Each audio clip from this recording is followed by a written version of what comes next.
Hi hello ಎಲ್ಲರಿಗೂ ನಮಸ್ಕಾರ. ನೀವು ನೋಡ್ತಾ ಇದ್ದೀರಾ SATS sat solution YouTube Kannada channel. ಆತ್ಮೀಯ ಮುಖ್ಯ ಶಿಕ್ಷಕ ಬಂಧುಗಳೇ, ಬನ್ನಿ ಇವತ್ತಿನ ಒಂದು ವಿಡಿಯೋದಲ್ಲಿ ನಾನು ನೀವೇನು 2026-27ನೇ ಸಾಲಿನ ಪಠ್ಯಪುಸ್ತಕ ಬೇಡಿಕೆಯನ್ನು ಸಲ್ಲಿಸಿರ್ತೀರಿ.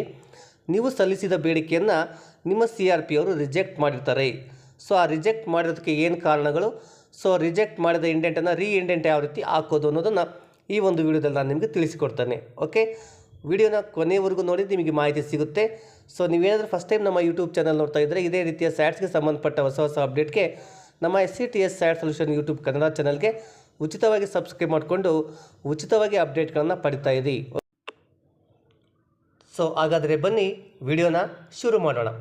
ಓಕೆ, ಮೊದಲನೇ ರೀಸನ್, ನಿಮ್ಮ ಒಂದು ಟೆಕ್ಸ್ಟ್ ಬುಕ್ ಇಂಡೆಂಟು ರಿಜೆಕ್ಟ್ ಆಗೋದಕ್ಕೆ ಮೊದಲನೇ ರೀಸನ್ ಏನಪ್ಪ ಅಂದರೆ, ನೀವು ಏನು ಟೆಕ್ಸ್ಟ್ ಬುಕ್ ಹಾಕಿರ್ತೀರಲ್ವ, ಟೈಟಲ್ಸನ್ನು ಏನು ಮಾಡಿರ್ತೀರಿ, ಮಿಸ್ ಮ್ಯಾಚ್ ಮಾಡಿರ್ತೀರಿ. ಅಂದರೆ ಇಂಗ್ಲೀಷ್ ಮೀಡಿಯಮ್ ಹಾಕಿದ್ದು ಕನ್ನಡ ಮೀಡಿಯಮ್ಗೆ ಹಾಕಿರ್ತೀರಿ, ಕನ್ನಡ ಮೀಡಿಯಮ್ಗೆ ಇಂಗ್ಲೀಷ್ ಹಾಕಿರ್ತೀರಿ. ಒಟ್ಟು ನಿಮಗೆ ಶಾಲೆಗೆ ನಿಮ್ಮ ಮಾಧ್ಯಮಕ್ಕೆ ಏನು ಬೇಕು ಟೈಟಲ್ಸು, ಅದನ್ನು ಬಿಟ್ಟು ಬೇರೆ ಯಾವುದಾದ್ರೂ ಹಾಕಿದರೆ ಆ ಒಂದು ಕಾರಣಕ್ಕೆ ನಿಮ್ಮ ಒಂದು ಇಂಡೆಂಟ್ ರಿಜೆಕ್ಟ್ ಮಾಡಿರ್ತಾರೆ. ಇದು ಒಂದನೇದು.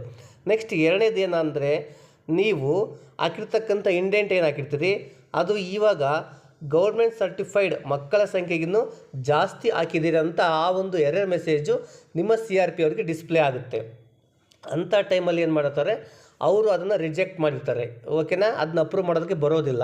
ಅಲ್ಲಿ ಅವರು ತೋರಿಸುತ್ತೆ ಈ ಶಾಲೆಯವರು ಗೌರ್ಮೆಂಟ್ ಸರ್ಟಿಫೈಡ್ ಮಕ್ಕಳ ಸಂಖ್ಯೆಗಿನ್ನ ಜಾಸ್ತಿ ಹಾಕಿದ್ದಾರೆ. ಸೊ ಹಾಗಾಗಿ ರಿಜೆಕ್ಟ್ ಎರರ್ ಮೆಸೇಜ್ ತೋರಿಸುತ್ತೆ. ಆ ಒಂದು ಕಾರಣಕ್ಕೆ ಅವರು ರಿಜೆಕ್ಟ್ ಮಾಡಿರ್ತಾರೆ. ಇದು ಕಾರಣ. ಮತ್ತು ಇದಕ್ಕೆ ಸೊಲ್ಯೂಷನ್ಸ್ ಏನಪ್ಪ ಅಂದರೆ, ಎರಡನೇ ಒಂದು ಸಮಸ್ಯೆಗೆ, ಸೊ ನಿಮ್ಮದು ಗೌರ್ಮೆಂಟ್ ಸರ್ಟಿಫೈಡ್ ಮಕ್ಕಳು ಎಷ್ಟಿರ್ತಾರೋ ನಿಮಗೆ ಅಷ್ಟನ್ನೇ ಹಾಕಿ. ಹಾಗಾದರೆ ನಮ್ಮ ಶಾಲೆಯ ಗೌರ್ಮೆಂಟ್ ಸರ್ಟಿಫೈಡ್ ಮಕ್ಕಳ ತರಗತಿವಾರು ನಮಗೆ ಎಲ್ಲಿ ಸಿಗುತ್ತೆ ಅಂತ ನೀವು ಕೇಳ್ಬೋದು. ಸೊ ಈ ಒಂದು ಸಮಸ್ಯೆಗೆ ನಾನೀಗ ಈ ಸ್ಯಾಟ್ಸ್ ಓಪನ್ ಮಾಡಿ ನಿಮಗೆ ಉತ್ತರವನ್ನು ಕೊಡ್ತೇನೆ. ಬನ್ನಿ ಈಗ ಸ್ಯಾಟ್ಸ್ ಓಪನ್ ಮಾಡಿ ನಿಮಗೆ ತೋರಿಸ್ತೇನೆ. ನೋಡಿ, ಟೆಕ್ಸ್ಟ್ ಬುಕ್ ಇಂಡೆಂಟ್ ಹಾಕಬೇಕಾದ್ರೆ, ಸೊ ಈಗ ನಿಮ್ಮದು ಏನಾದರೂ ರಿಜೆಕ್ಟ್ ಆಗಿದ್ದರೆ, ಟೆಕ್ಸ್ಟ್ ಬುಕ್ ಇಂಡೆಂಟ್ ರಿಜೆಕ್ಟ್ ಆಗಿದ್ದರೆ, ಸೊ ಅದಕ್ಕೆ ರೀಸನ್ ಏನಿರುತ್ತಪ್ಪ ಅಂದರೆ, ನೋಡಿ ನೀವು ಏನು ಗೌರ್ಮೆಂಟ್ ಸರ್ಟಿಫೈಡ್ ಸ್ಟ್ರೆಂತ್ ಇರುತ್ತಲ್ವ, ಆ ಗೌರ್ಮೆಂಟ್ ಸರ್ಟಿಫೈಡ್ ಸ್ಟ್ರೆಂತ್ ಇನ್ನೂ ಜಾಸ್ತಿ ಹಾಕಿರ್ತೀರಿ. ಸೊ ಈಗ ಏನಾಗಿದೆ, ಅದು ನೀವು ಸಬ್ಮಿಟ್ ಆಗಿರುತ್ತೆ, ಬಟ್ ಅದು CRC ಲೆವೆಲ್ಗೆ ಹೋದಾಗ ಏನಾಗುತ್ತೆ, ಅವ್ರಿಗೆ ಅಪ್ರೂವ್ ಕೊಡೋಕ್ಕೆ ಬರೋದಿಲ್ಲ.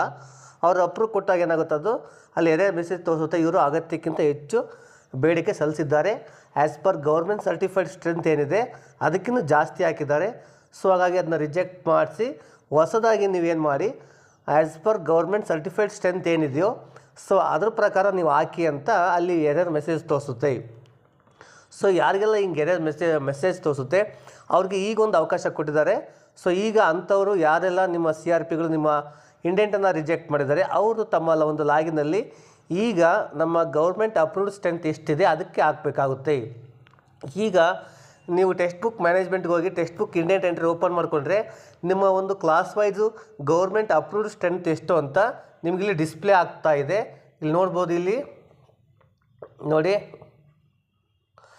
The student strength of standard first standard is 25 as per the government certified enrolment ಅಂತ ಇದೆ. ಅಂದರೆ 2025-26ಕ್ಕೆ ಗೌರ್ಮೆಂಟ್ ಸರ್ಟಿಫೈಡ್ ಎನ್ರೋಲ್ಮೆಂಟ್ ಎಷ್ಟಪ್ಪ ಅಂದರೆ 1ನೇ ಕ್ಲಾಸಿಗೆ 25 ಇದೆ.